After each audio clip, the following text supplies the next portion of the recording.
Okay, we're going to keep practicing representing our word problems.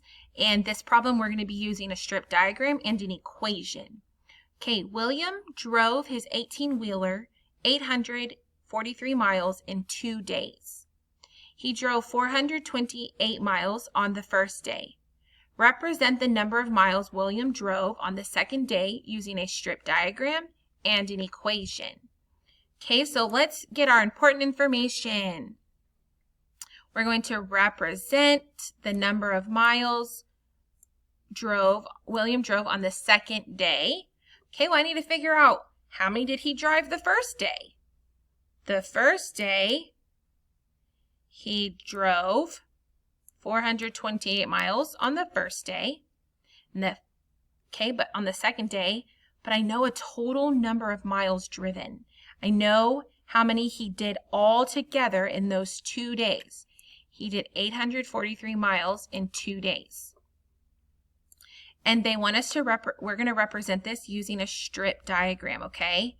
This is my strip diagram down here. Now, if you wanted to solve the problem, you could, but you don't have to, because that's not what this question is asking us to do. It's not asking us to solve it. It's just asking for a representation. But if you want to, here are your little place value discs you can use to help you. Okay, so here's my strip diagram. I know how many he drove in 2 days, and I know on one of those days, part of it was 428 miles. So I have a part, and I'm going to write that part here. 428 miles on the first day. I know he drove 843 miles total in 2 days. This is my question. This is what your question is asking you. The number of miles driven on the second day. This is what your question is asking you to find, okay? So what kind of problem is this? I have a total and I have a part and I'm missing a part. We've been talking about strip diagrams for a while now. We've been doing a lot of them.